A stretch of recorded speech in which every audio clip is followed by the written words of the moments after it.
Happy Sunday, everyone. I hope you're having a great weekend, and I hope you had a great week last week. This is the podcast, the weekly weather forecast for August 8th through the 14th, 2022. This is actually a big birthday week in your astrologer's life because my bestie Betsy, it's her birthday on the 10th. It's my oldest brother's, Justin's, birthday on the 12th. There's just all kinds of Leo goodness, and I want you all to be soaking up all the Leo goodness there is in the sky right now, because we got Leo season for about another 2 weeks, and this week we have Venus entering Leo, so she's going to come to the party, but before she does, she has a little bit of a kerfuffle at the very top of the week on Monday with Pluto, as the Sun and Mercury already have, and we're going to talk about that in a sec.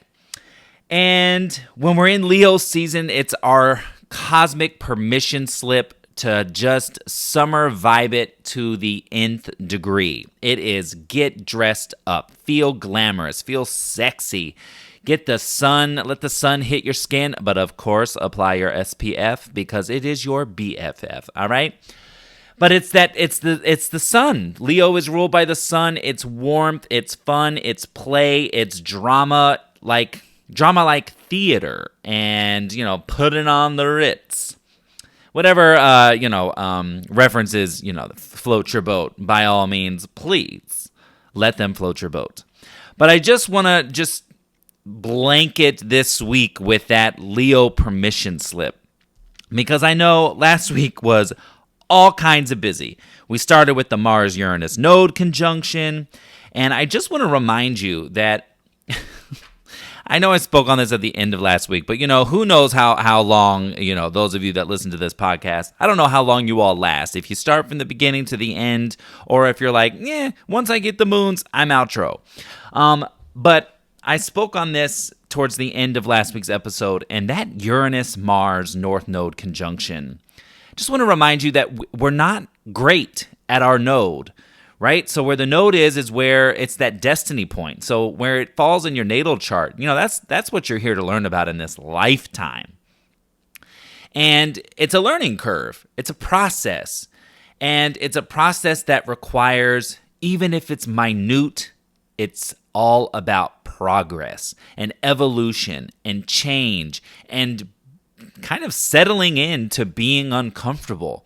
That's getting out of the comfort zone, right? Nothing grows in your comfort zone. But when you're challenging yourself through that, getting out of that comfort zone, well, that's real growth. That's real transformation, and that's real evolution. So you might have kind of like fallen all over the place last week.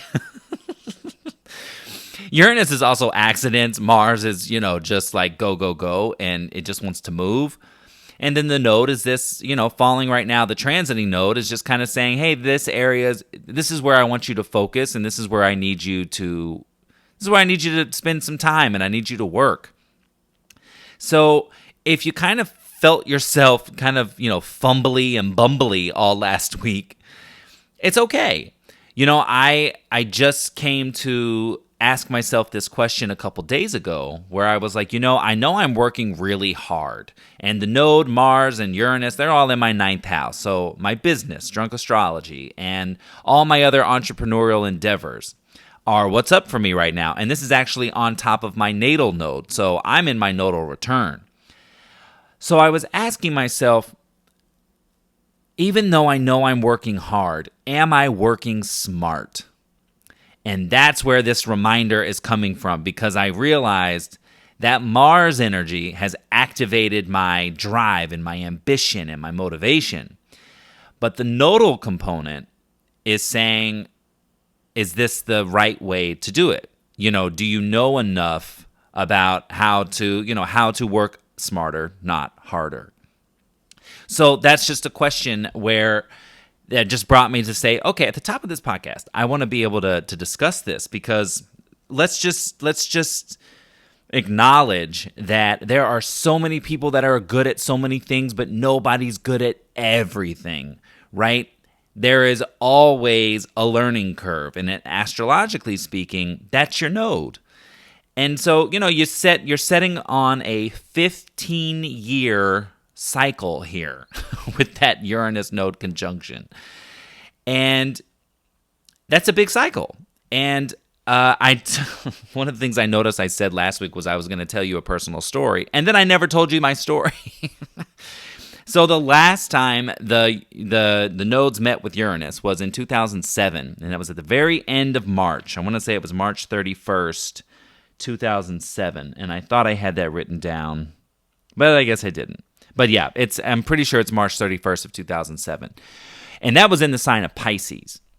So Pisces, of course, for Virgo is the opposite sign, which means it's all about relationships. And that was my first... That was... 15 years ago, I was 21. So that was my first real experience. Well, first of all, with a man. If we really want to get real personal, it's where it was my first, not my first experience like being with the man, but it was like the first experience where there was something other than physical chemistry going on. And I was awakened, and I was surprised, and I was wowed, and I feel like I was Ariel in The Little Mermaid. A whole new world.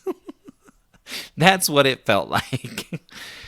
But the part where you suck at where the node is that in hindsight, it was very obvious that this was only a one-dimensional connection. This is a one-dimensional relationship. It was purely a physical bond and didn't really surpass anything past that, but my 21-year-old self fumbled and bumbled so many passes through that and was like, this is love, this is it.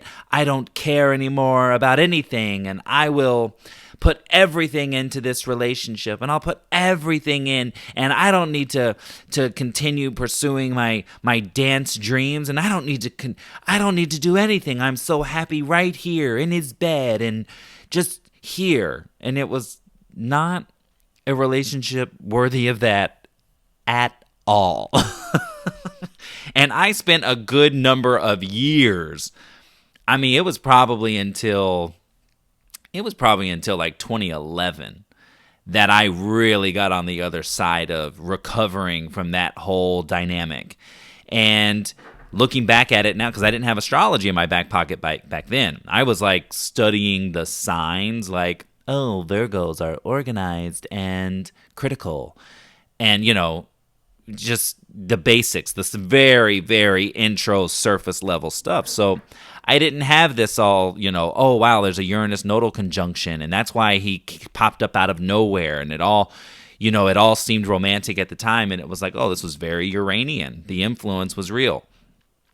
So now that we're back here, and then looky here, at the end of this 15-year cycle, I have a partner and a relationship that is so grounded, steadfast, focused, and open and communicative and supportive and loving and sexy and all these things that it took me a good 15 years to get to that point. Now, of course, over time, I got, relationships got better and better and better, and I had more awakenings. Hear the Uranus keywords there. More awakenings and more understandings, and going, okay, so now I know that in my chart, I'm in a 15-year cycle of learning how to be my own leader, learning how to do for myself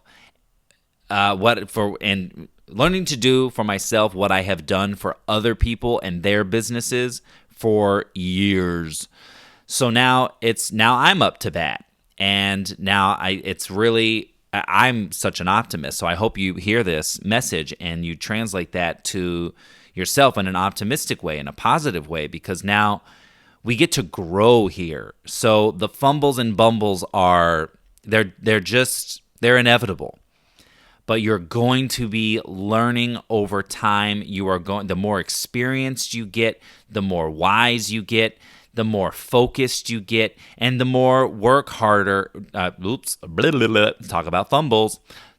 Work smarter, not harder.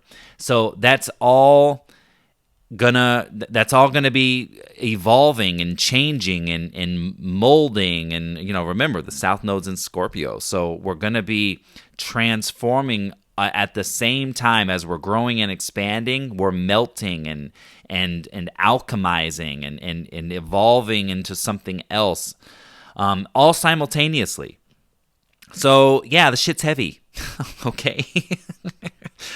So, just give yourself a break. Remember that Leo season is that permission slip to all this is going on, and you're going to be moving and grooving, and you're going to be changing and growing and expanding, but you also have a permission slip to take a friggin' break. All right? Now, Earth energy, Taurus North Node, Mercury's in Virgo now, and we're only going to get more into Virgo energy. And that's the okay, the party's over. Mercury's already okay, guys, the party's over. We need to work.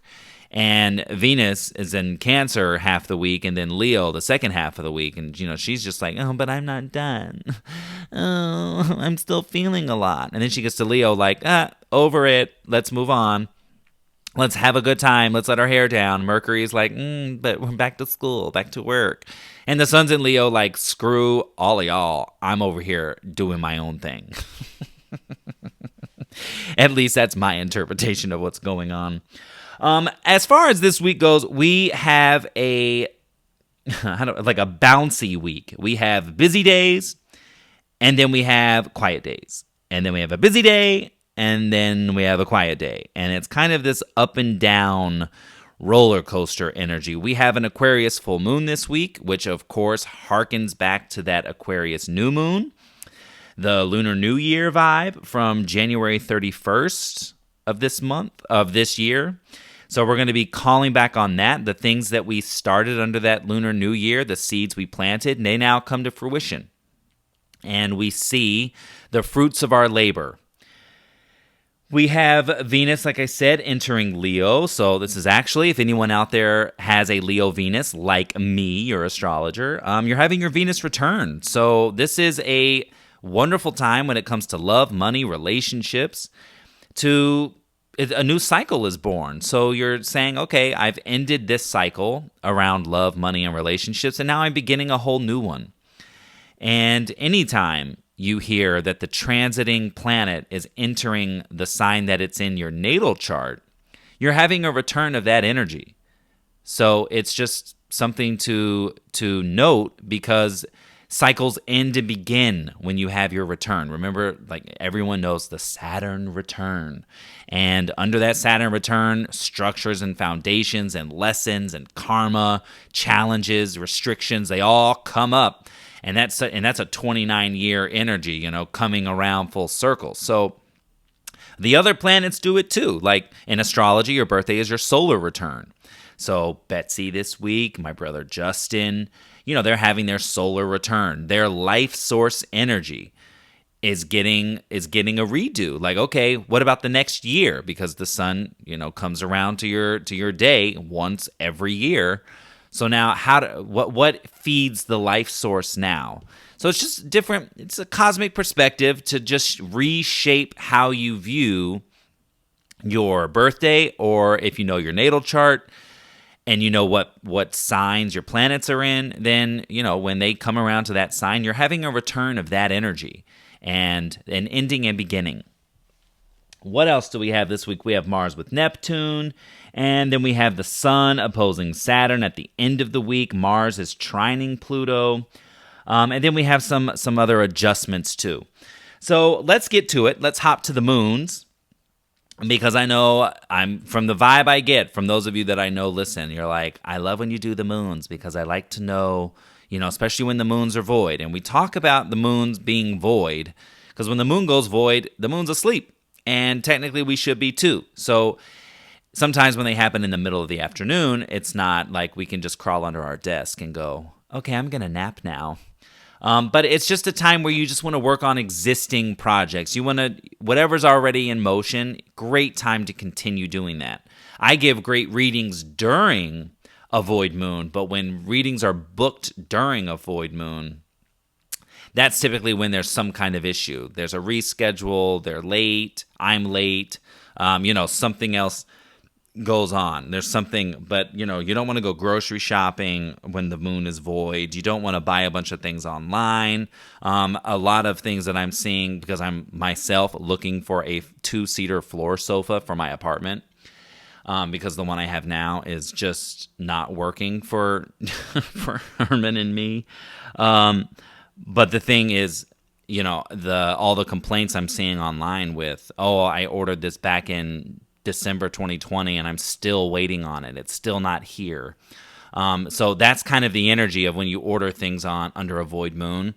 There's shipping delays. They deliver to the wrong place, or they deliver to your place, but it's stolen off your front door. Or it's, instead of, you weren't home, so now you have to go, 15 miles away to the pickup center. You're like, oh my gosh, are you kidding me?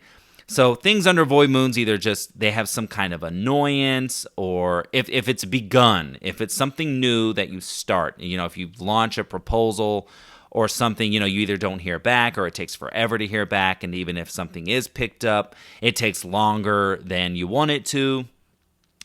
Get the gist, get the vibe. So it's just a time, just keep things already in motion going, but just don't do anything new until the moon is in the next sign. So for Monday, August 8th, the moon is in Sagittarius, going void at 3:30 a.m. Remember, all the times I give you are Pacific Daylight Time, so adjust for your time zones. That Sag moon goes void with a square to Neptune. So clarifying words, clearing through the fog, getting to the point. What's the truth? Let's just cut the noise and talk about what it is and what it isn't. Then at 11:39 a.m., the moon enters Capricorn, and it is in Cap all day Tuesday the 9th, making lots of aspects, 1, 2, 3, 4, 5, 2 of which are a trine to Mercury and a trine to Uranus. So our words and our like a great idea about how to move forward under that Capricorn moon, great. What structure to build, what's the foundation. And then the others are, annoying and adjusting, but that Cap moon is hardworking at the least. Then Wednesday the 10th, happy birthday, Betsy. The moon goes void at 9:39 a.m. with an opposition to Venus. So the opposition to Venus can be, it is separative, it is argumentative. Venus is in Cancer in the home, and Capricorn's at work. So, trouble on the relationship front, relationships at work, or how work or home life are affecting relationships. But also, if you're working on something, if you're working on a project, when we have the moon opposite Venus, then that's the time to get it out, right? Not when that moon is void, but it's from 3:30 a.m. to 11:39 a.m. But that Capricorn moon, Monday afternoon, Tuesday through Wednesday morning, with that closing aspect, it's a releasing energy. So I release this thing I created, Venus, into the workforce, Capricorn. Okay, then on Wednesday the 10th, the moon enters Aquarius at 11:45 a.m., where it is for the rest of Wednesday, Thursday, and on Friday, going void at 4:07 a.m. with a square to Mars. So again, it's separative, it's adjusting, it's friction-based. Aquarius moon is about the groups, friends, communities, co-workers, colleagues. And Mars is in Taurus, trying to do things its way. And the Aquarius moon goes, yes, but your way affects the collective. So how can we compromise? How can we meet in the middle? How can we overcome the friction to keep the party going, to keep the movement going? Because Aquarius is all about progress and doing it in a way that benefits all, not just one. Which Mars and Taurus can be a little focused on what it wants, and Aquarius is like, but what we want. Remember, they're both fixed energies, but Aquarius is more collective, and Taurus is more just a little more solid, just a little more solo focused. Then at 11:44 a.m. on Friday the 12th, happy birthday, Justin, if I didn't say it already. At 11:44 a.m. Friday the 12th, the moon enters Pisces, where it will be all day Saturday the 13th, And Sunday the 14th going void at 8:11 a.m. with a sextile to Pluto. So the Pisces moon is finally where we get more of like positive, flowy forward motion. Now, the sextile is always something like things are changing, Pluto, and maybe a little fast or in a way that makes you nervous. So the Pisces moon is like dreaming big and, sleepy. So you might be extra sleepy this weekend from all the work you've been doing. All this Leo energy is in my 12th house. So I'm like sleepy all the time, but I have so much work to do. Mercury's in Virgo. Like, you can't go to bed yet, Graham. You didn't clean the sink. You didn't clean the countertops. How can you wake up and not be stressed upon sight because right when you wake up, you see a dirty kitchen. And the Leo energy is like, just go have fun, shut up, and, if you need to nap, just nap because it's in my 12th house. Anyway, that's me. But yeah, so the Pisces energy is more that dreamy, lofty, romanticized fantasy. And working with Pluto in Capricorn is like, okay, but we're changing and we're moving forward. And yeah, it might be a little faster than you thought, but yeah, get going. Let's go. Like, we don't have time to waste. And then at 1:43 p.m. on Sunday the 14th, the moon enters Aries, where it will be all day Sunday, Monday, and Tuesday the 16th, going void at 1:18 p.m. with a square to Pluto. So we start off next week with some friction, but that's okay. That it's just what happens when we get these cardinal moons. The cardinal moons are squaring that Pluto and Capricorn. So it's just like, okay, we know that every cardinal moon, we're going to get a little friction, a little bit of stress, and a little bit of tug of war and a need for compromise. Okay, so those are the moons for the week. Now let's talk about the planets. So on Monday, the 8th, we have Sun trine Chiron at 1:01 p.m. So Sun Chiron trine is really nice. And, the Chiron is where we can like second guess ourselves. We can kind of doubt ourselves, but the sun in Leo is like, no, this is working. So like, keep challenging the wound, keep challenging that limiting belief system that you have in your mind so that when growth opportunities come up, you can recognize like, oh boy, this is out of my comfort zone, or like, oh man, I didn't think that I'd be able to do something like this. But the trine says, you can do it, and you're doing. It's already working. It's already in your favor. It's already in motion. But also on Monday, we have the Venus-Pluto opposition. So this is linked to a whole story that has already been working and at play since the Cancer new moon on June 28th. So I want you to go back, and I want you to mark these dates, or just try to remember them, so you can look back and say, okay, what was going on for me? So the Cancer new moon was June 28th through July 13th. Now that Cancer new moon went void with an opposition to Pluto. So you were planting something, but at the same time, something had to get cut out. Something had to go. Something needed to be released. So maybe it was a project for some of you. Maybe it was a relationship for some of you. Maybe it was a job. Maybe it was a home renovation project, or something within the relationships at home, that's mother, father, parental figures, something changed or came to light under that Cancer new moon. Well, then July 18th came around and Mercury opposed Pluto, and he gave you the news. He put something out, and he put something in your ear, or you read something, you heard something from, someone, if it wasn't directly you, you heard it from someone else. And then the very next day, July 19th, the sun opposed Pluto and brought more light to the situation. So Mercury brought the news, sun came and said, aha, let's shine a big light on this so we all can see it.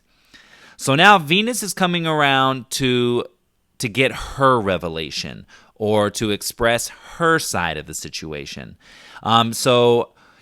This is, when it comes to Venus energy, we've got love, we've got relationships, we've got partnerships, we've got desire, we've got money, the things that we want.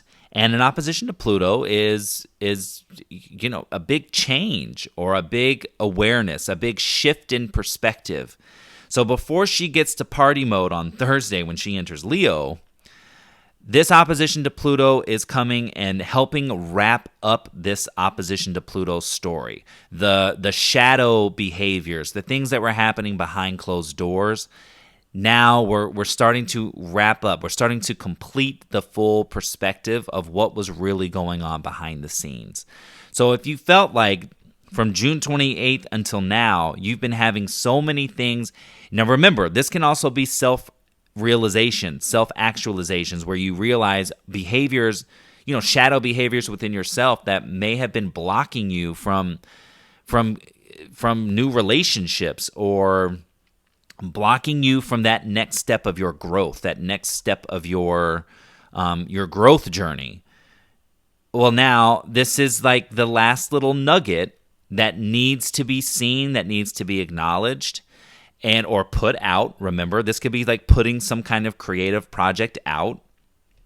And now moving forward and going, okay, I learned my lesson. I got the revelation I needed to get, and now I'm putting this out, or now I'm going to change the way that I move forward when it comes to love, money, desire, relationships. Okay? So that's what Venus is doing at the top of the week.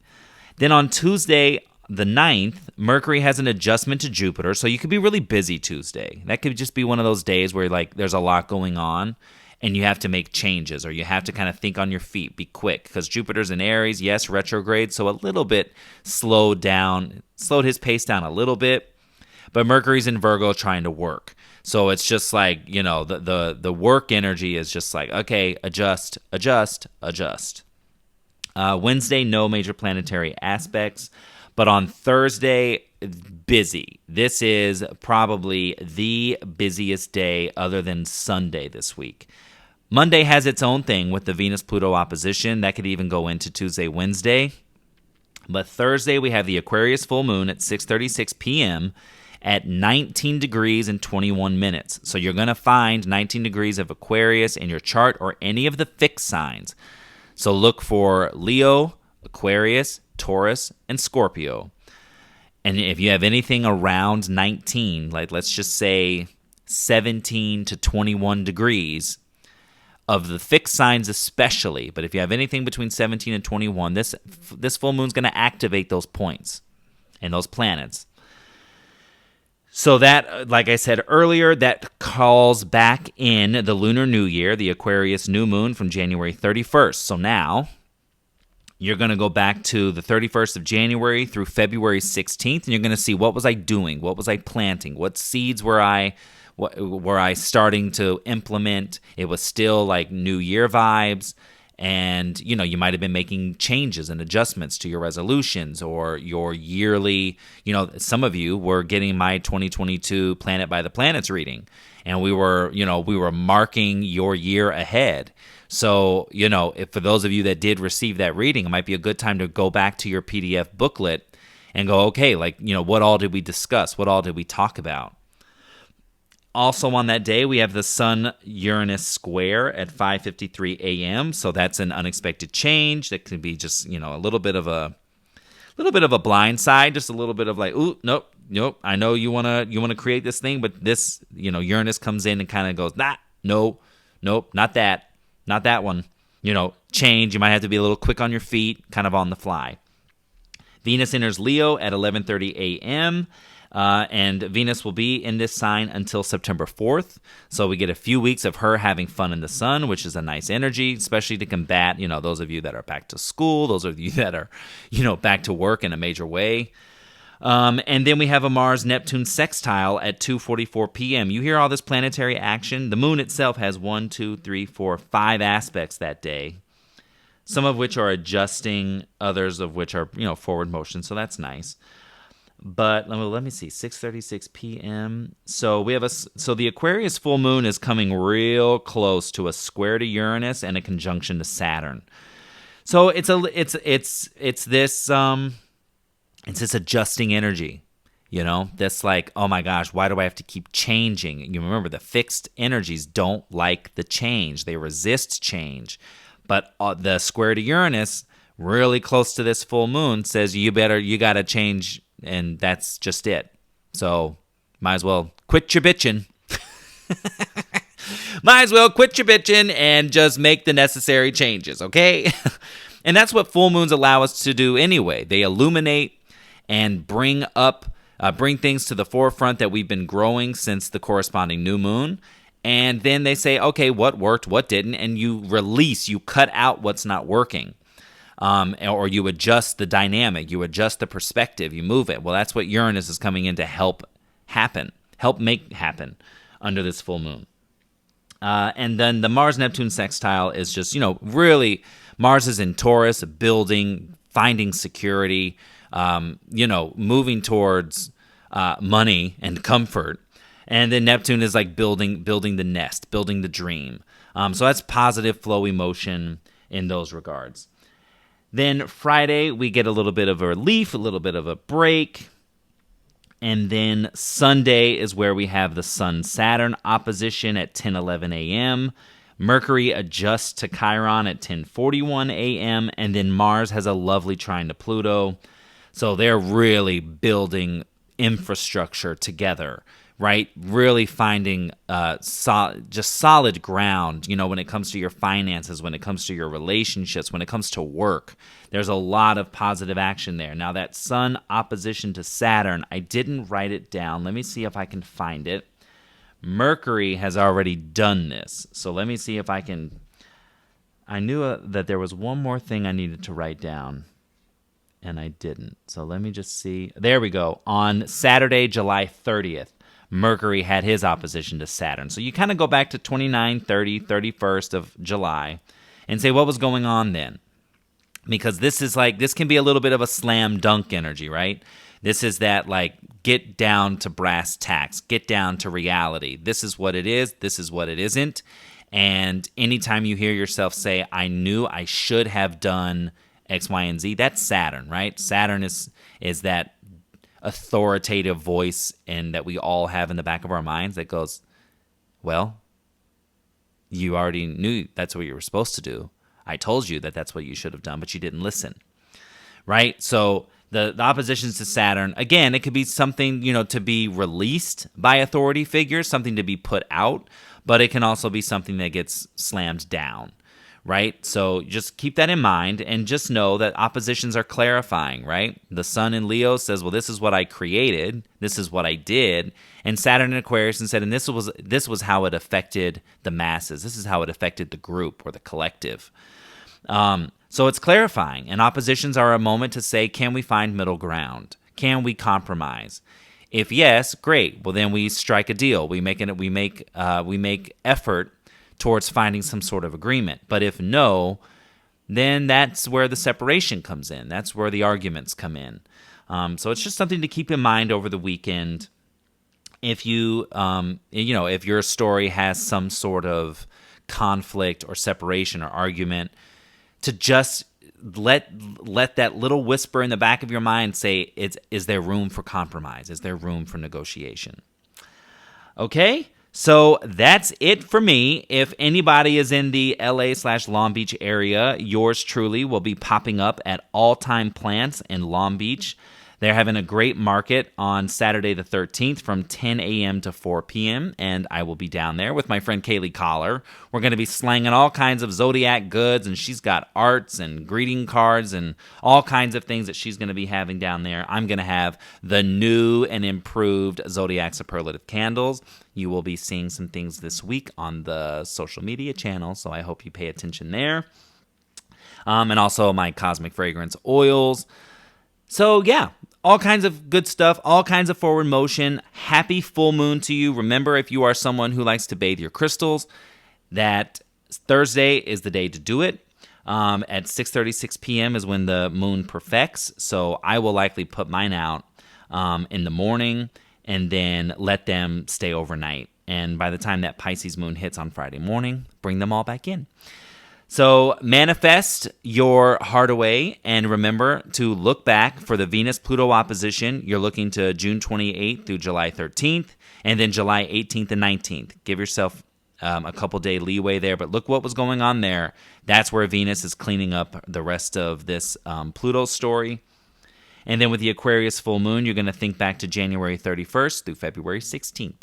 Okay? I will see you guys throughout the week on social media and, of course, next week for the podcast. All right. Have a great week. Bye.